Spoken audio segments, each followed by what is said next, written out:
nombre del Padre, del Hijo y del Espíritu Santo. Amén. Amados hermanos en nuestro Señor Jesucristo, en este primer domingo después de Epifanía, la Iglesia quiere celebrar la fiesta de la Sagrada Familia y el relato del Evangelio de San Lucas, que ciertamente fue oído de bocas de la Santísima Virgen María, del cual San Lucas se informó, y por eso trae algunos pasajes que otros de los evangelistas no tienen. No nos olvidemos que San Lucas era un personaje docto, era doctor, no era un simple pescador, aunque nada de malo hay, pero pues bueno, por eso tiene algunas precisiones doctas que no se encuentran en los otros y que él las tuvo ciertamente de la mismísima Virgen María. Y así vemos la gran desobediencia entre comillas, de nuestro Señor Jesucristo, que nos sirve bien para no interpretar a lo tonto y a lo bobo la obediencia. Porque una sublime virtud, como es la obediencia, ¿qué es lo que más cuesta? Sujetar la voluntad a los designios de lo superior, de los superiores. Someter la voluntad, que es más difícil que someter las pasiones, la concupiscencia. Pero de algo tan excelso, estúpidamente, se puede hacer de lo mejor corruptio óptima pésima. La corrupción de lo mejor da lo peor. Y la obediencia, hay que saberla como virtud encuadrada. No es la cuarta virtud teologal, que dicho sea de paso son tres: fe, esperanza y caridad. Entonces no hagamos como la jerarquía estupidizante de la Iglesia y auspiciados por el Kempis, volvieron la obediencia en una babosería estúpida. Porque la obediencia, primero, está al servicio de las virtudes teologales. Y no es la cuarta virtud, que si obedezco me salvo.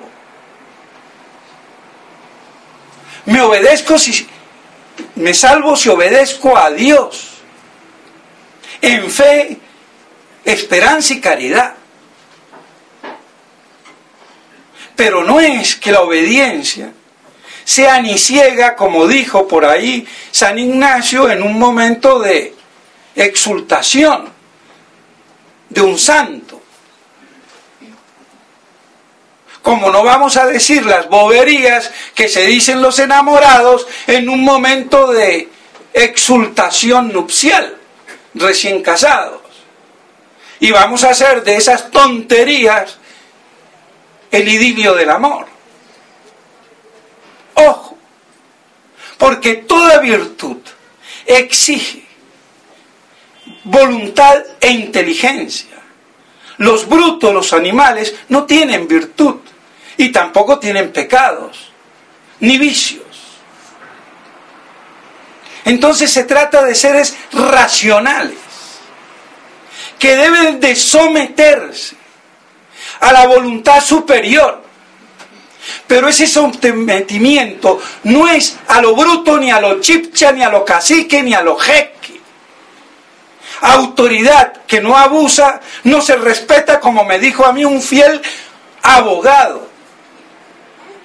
Imbécil hay que ser. Pero así se concibe la justicia. Y por eso todos los chipchas magistrados abusan de la autoridad. Y ese sometimiento de obediencia, al cual estaba también sometido Cristo. Y aquí hago un paréntesis porque hay un idiota en esos blogs tucistas, que son de gente bruta, ignorantes, con título. No hay peor que un ignorante ilustrado, como el José Luis González, que ampara al padre Altamira. Y no sé cómo al padre Altamira no le da vergüenza de taparle la boca a ese idiota. Si es que él no se está volviendo entonces igual. Porque cuando yo dije que nuestro Señor, al decir que era menor que el Padre, no era solamente, como decía Santo Tomás, por una cuestión de su naturaleza humana, sino como también decía Monseñor Lefebvre, había divinamente un ordenamiento, sin ser el hijo menor, que le permitió decir que él era menor que el Padre, en cuanto él, todo lo que recibe, lo recibe del Padre. Es igual al Padre, no es menor. Pero ¿en qué sentido dijo que era menor? No solamente como hombre. Cosa que Santo Tomás no llegó a decir, y este imbécil me atribuye de herejía. Cuando no entienden. Porque son brutos. Los tucistas son brutos. Ilustrados. Y no respetan ninguna jerarquía intelectual. Y por eso hay que darles duro. Y como nadie en la iglesia se atreve a poner los puntos sobre las íes, ahí viene el problema. Entonces, ¿en qué sentido, decía Monseñor Lefebvre, pudo decir más allá como hombre que era menor? En el sentido, y bien interpretado, de que todo lo que tiene el Hijo lo recibe del Padre. Ese es el misterio de la Trinidad. Y este imbécil, a decirme que yo estoy como Orígenes, y el idiota no se da cuenta que si alguien ha dicho que Orígenes es hereje, soy yo, basado en Santo Tomás. Y no solamente eso, el estúpido, sino como todo tucista, sedevacantista a lo bruto, que hacen un dogma de fe que hay que declarar que el Papa no es Papa para ser católico, hay que ser imbécil para pensar eso, y eso piensan todos los tucistas.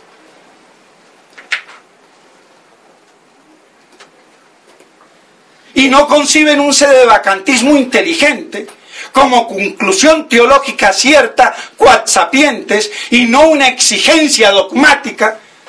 Pero esto es mucho para estos imbéciles, incluso los obispos.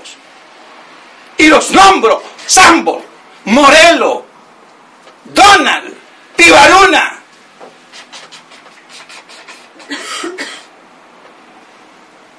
Y los que se me olviden. Y que me enfrenten no por los esbirros de blog, sino con nombre y apellido, que ya está bueno. Y este otro, ¿dónde estudió filosofía y teología?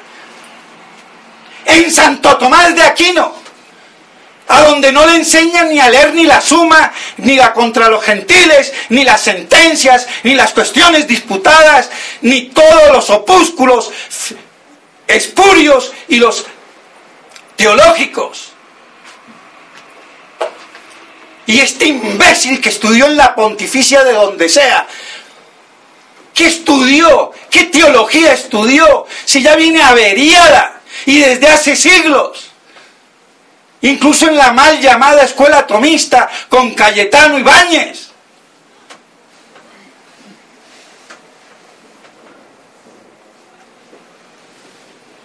Y el imbécil que uno niega el magisterio ordinario universal, porque niego la infalibilidad del magisterio ordinario del Papa, pero es que el imbécil confunde magisterio ordinario universal de la Iglesia con el magisterio ordinario pontificio. Es que no saben distinguir la teología y la filosofía como ciencias sabias. Es de sabios ordenar, y para ordenar hay que distinguir, pero esto no le da el caletre. Y por eso todo el que no piensa como ellos ya es un hereje. Y me viene a preguntar desde cuándo yo no digo la una cum, desde nunca.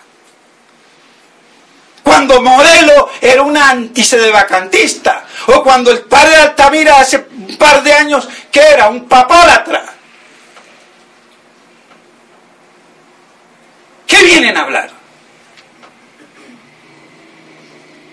¿Y por qué Monseñor Lefebvre no declaró la sede vacante? Porque no la tenía por qué declarar. Como no la tengo por qué declarar yo, aunque sea sedevacantista, y no a lo bruto como estos imbéciles, herejes y cismáticos. Porque si Monseñor Tuc no estaría loco, entonces sus ordenaciones fueron válidas, pero heréticas, cismáticas, al hacerla en comunicatio in sacris con los veterocatólicos. Es como si yo me hago obispo en la línea de los ortodoxos. Me convierto en un cismático herético, por muy inválida que sea la ordenación. ¿Qué les pasa? Pero ahora todo se vale. Y Monseñor Lefebvre y de Castromayer son los parias, los imbéciles. Y tú, que no se sabe si estuvo loco o no, un obispo oriental con ese chicle de cabeza que no tiene la cultura greco-romana y no tiene entonces el supósito intelectual, la estructura mental para tener una buena filosofía y una buena teología. En el caso que vaya bien parado, porque en el angélico, ni en el gregoriano, ni en ninguna universidad pontificia desde hace años hay una sana filosofía y teología.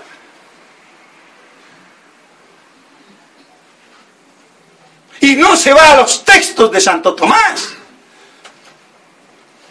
sino a través de sus comentadores obtusos, como Cayetano Ibáñez.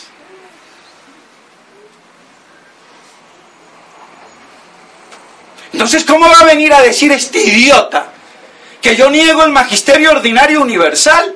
Él está confundiendo magisterio ordinario del Papa solo con magisterio universal de la Iglesia, que es el magisterio del colegio episcopal con el Papa a la cabeza. Dispersos por el mundo, y lo que le da la infalibilidad es la unanimidad moral. Pero no es la del Papa solo. Es que son unos aberrantes tarugos. Es que da asco. ¿Y con qué atrevimiento se erigen en doctores? Eso es una falta de respeto a la caridad en la verdad. Por eso hay que decirles de qué se van a morir.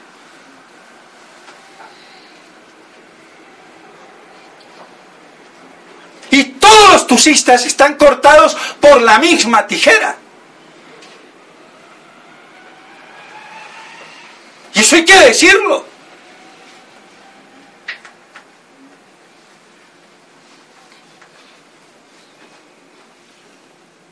Todos nacieron de una rebeldía ante Monseñor Lefebvre y de Castromayer, que eran los obispos que tenían legitimidad moral para continuar la Iglesia y no creando obispillos a diestra y a siniestra como ahora tenemos.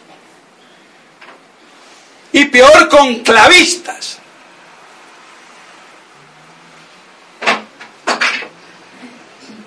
Eso es como un hijo que se quiera arreglar el matrimonio de sus padres.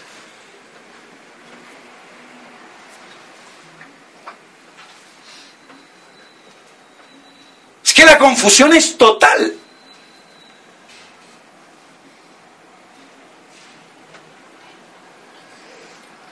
Y ahora quieren tomar la primacía y no la tienen.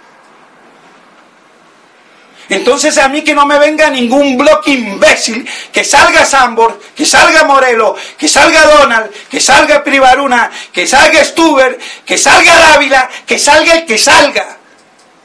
A ver cómo les va a ir. A estos indios de ojos azules. Que yo no tengo nada ni contra los indios, ni contra los ojos azules.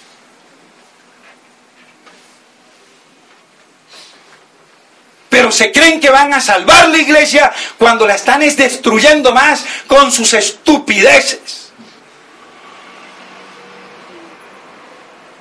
Y la obediencia entonces, ¿a dónde queda? Concebida como una sumisión, como la consideraba Kant y todo el modernismo y todos los imbéciles. Un sometimiento a la autoridad.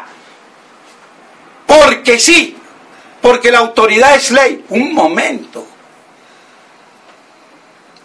El sometimiento de la obediencia está exigido por la misma jerarquía de las cosas, en aras de aquel que tiene la procura del bien común. Entonces la obediencia está supeditada al ejercicio del bien común del que tiene la jefatura y la procura de él. Pero cuando no tiene la procura del bien común, ahí no hay obediencia que valga. Y menos en las cosas de Dios, cuando se va en contra de Dios y de la fe. Ah, pero yo para desobedecer tengo que decir que no hay papa. Pedazo de imbécil. Lo podrás decir o no. Pero no es que te exija la fe, la desobediencia, negando la autoridad.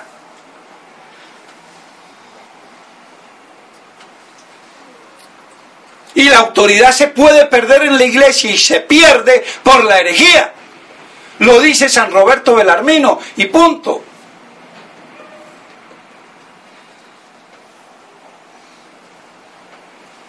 Pero como todos estos conceptos quedaron trabucados, y sobre todo después de la definición dogmática de la infalibilidad del Papa, que era conculcada en época de Pío IX, pasaron al otro extremo. Cuando las cosas tienen un equilibrio y un contexto. El Papa solo es infalible cuando habla es cátedra. Solo, es decir, él sin el resto de los obispos. Que no es ni magisterio ordinario universal, ni magisterio extraordinario universal, sino que es magisterio extraordinario, es cátedra del Papa solo. Pero es que esto no lo tienen ni claro, porque en Ecón nunca se habló claro de esto, lamentablemente.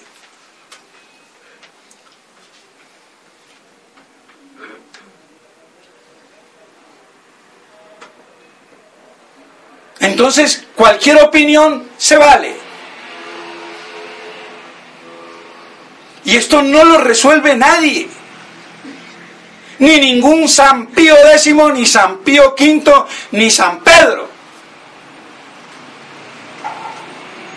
Aunque vuelvan a resucitar, así de claro. Porque este es el desmadre del cúmulo de toda la historia de la Iglesia. Y que son por eso los últimos tiempos apocalípticos. Y el único que va a zanjar esto es la parusía. No hay más.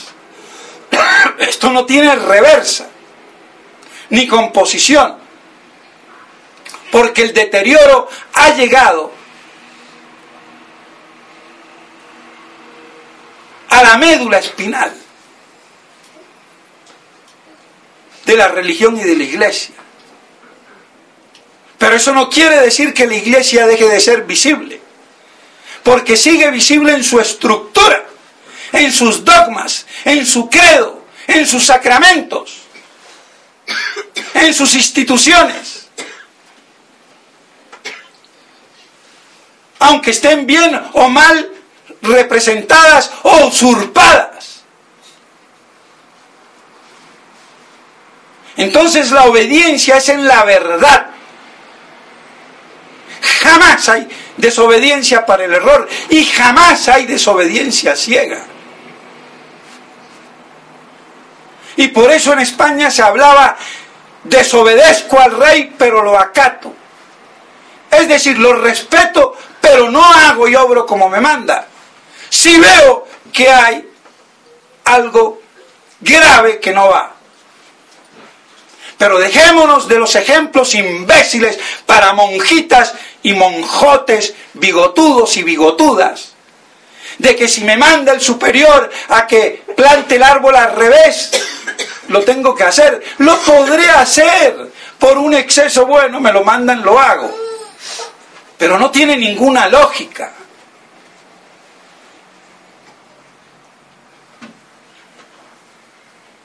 Y aunque haya pasado, eso no es la obediencia.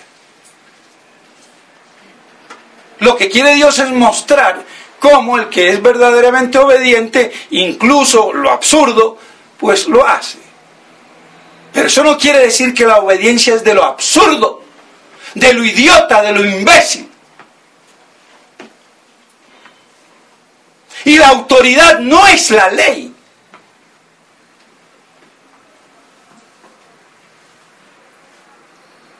Es otro grave error.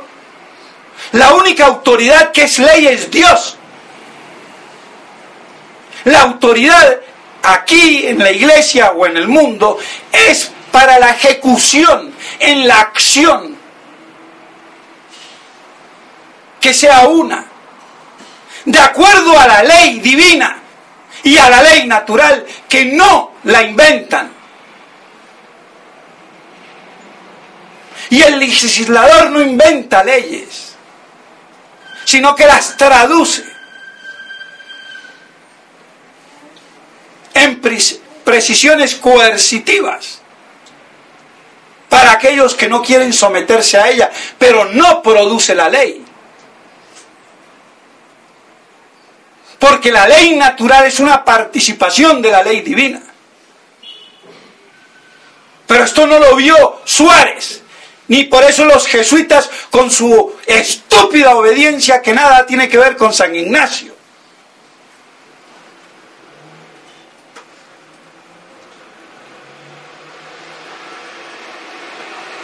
Lo que criaron fue un clero añiñado, psicológicamente infantil, pero con un fusil.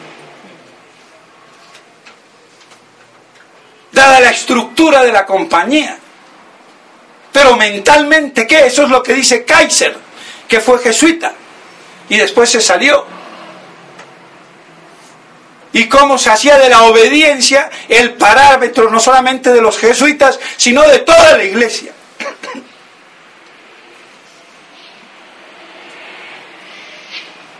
Entonces no saben por qué tiene que haber el sometimiento. Entonces se convierte la obediencia en obedecer al más fuerte.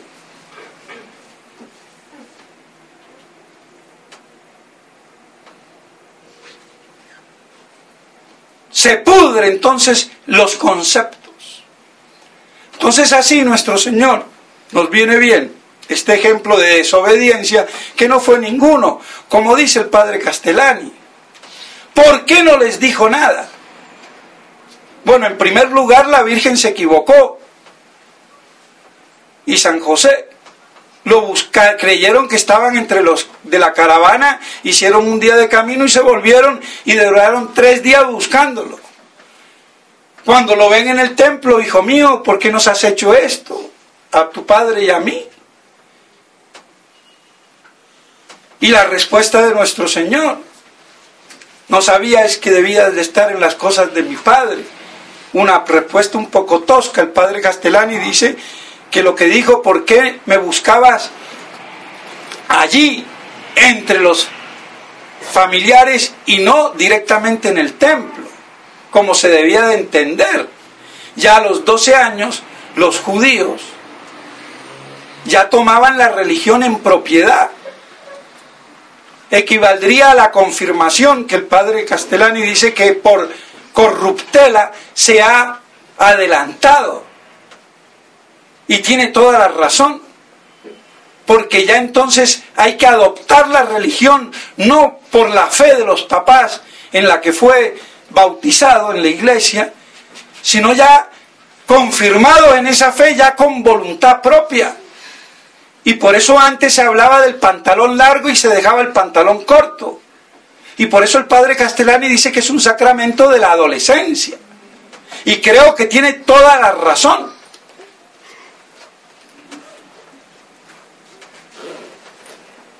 Entonces, claro, se vio en medio de los doctores, estos quedaron, quédate aquí, obedeciendo, y ahí se pasaron 3 días.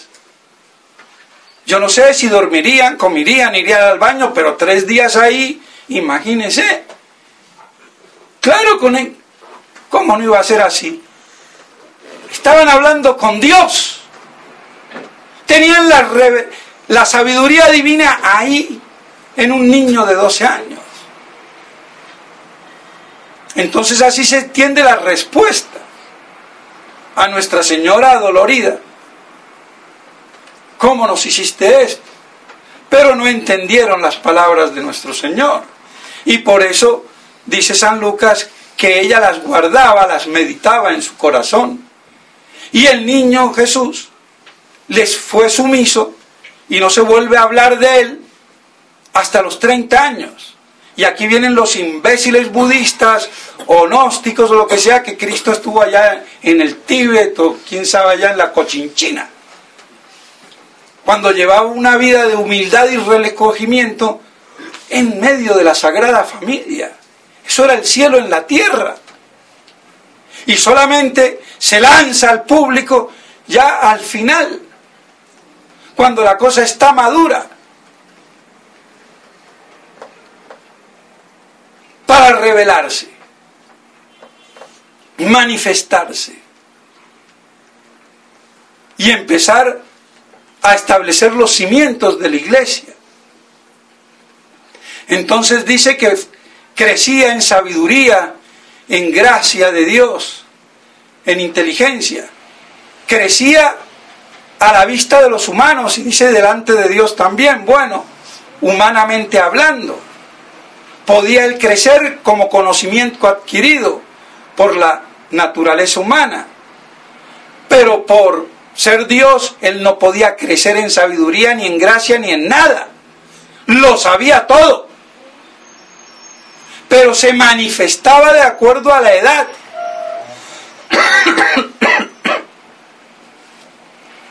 Y por eso, entonces se puede decir que crecía en sabiduría, porque se le iba manifestando esa sabiduría, esa inteligencia, esa gracia, en la medida que avanzaba en la edad. Pero no que él, como algunos otros dicen, que no sabía ni que era Dios, que lo vino a descubrir después. Es que hay cada tarugo que uno dice, pero ¿de dónde sale?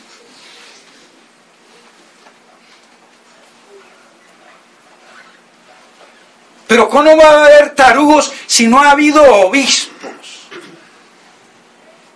Si el episcopado universal no hubiera estado viciado, Vaticano II no hubiera sido producido. Porque a Pablo VI lo hubieran decapitado ahí mismo. Oiga, su santidad, ¿usted es un hereje o es un papa? Defínase.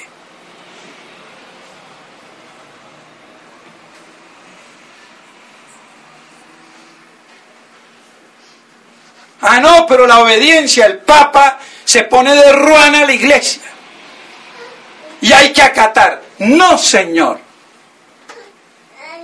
cuando está en juego la fe. Y un papa verdadero puede defeccionar en la fe. Pero eso no lo entiende, ni aún hoy, la gran mayoría de los tradicionalistas. Y por eso algunos sacerdotes no lo ven claro. Otros creen que lo ven claro y vea a dónde termina.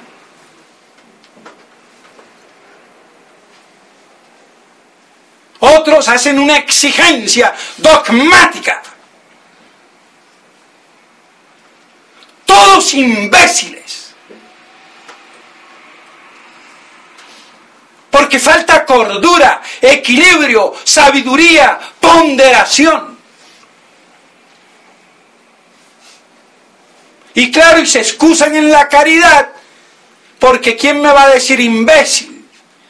Pues sí hay que decirle imbécil, cuando se conculca la verdad. Porque en la iglesia no se puede decir cualquier cosa y se vale. Y esto es lo que le pasa a todos estos sinvergüenzas de blog, medio ilustrados, ignorantes. Pero como no hay ni un solo obispo que tenga cátedra para taparles la boca, porque si no piensan igual, piensan de otro modo, pero no tienen la contextura, entonces estos se creen que, como el portero, dueño del edificio.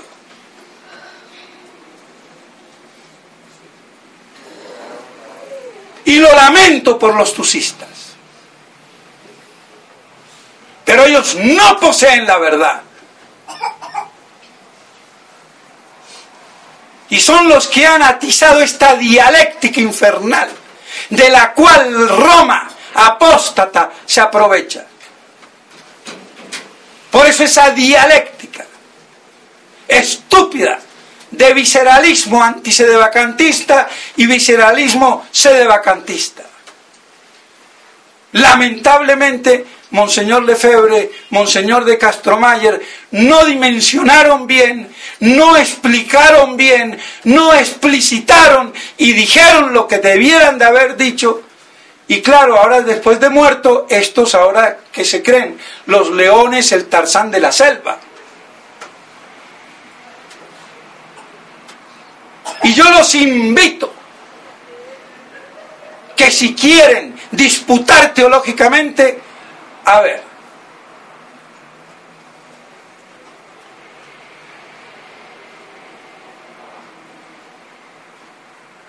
entonces, ¿quién es el que divide? El que hace un gran y gigantesco mal. Ellos.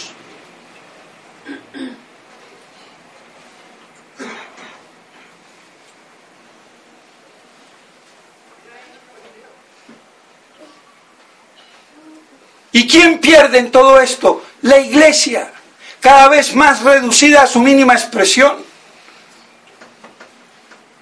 Prácticamente sin pastores. ¿A dónde están los pastores?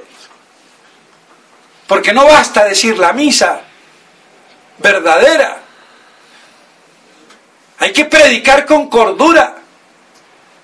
Y como miembros de la iglesia. Y no creerme que yo soy la iglesia y lo que no piensa como yo, fuera. Que eso le pasa a todos los obispos tusistas.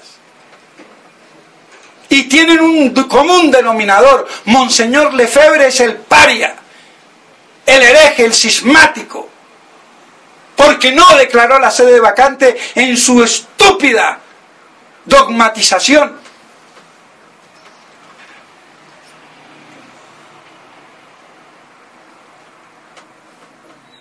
Entonces vemos, mis estimados hermanos, cómo nos viene bien el Evangelio de hoy.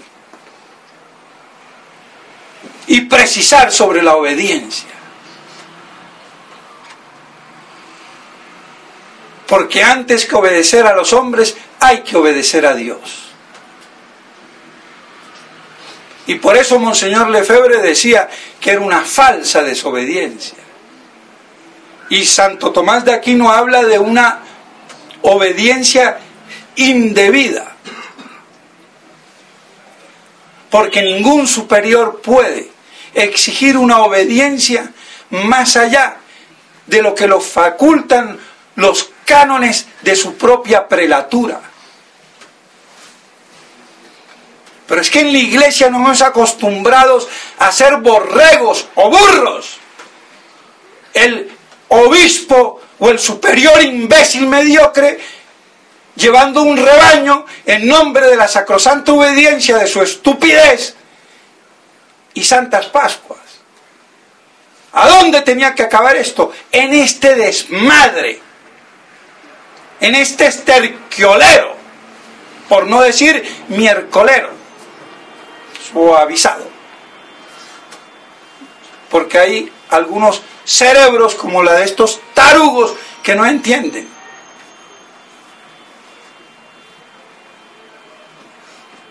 Entonces, que la obediencia sea una verdadera virtud de sometimiento a la jerarquía en función del bien común. Y por eso el bien común en la iglesia es la mayor gloria de Dios para la salvación de las almas. Pidámosle a la Santísima Virgen María que nos ayude a meditar como ella lo hacía y comprender estas cosas de los misterios divinos de Dios, y que nos vienen también muy bien a nosotros, no solamente para contemplar las cosas de Dios, sino para direccionar como seres inteligentes y libres, creciendo en propiedad y virtud, y no como animalitos que se arrean como el que lleva el ganado. En nombre del Padre, del Hijo y del Espíritu Santo. Amén.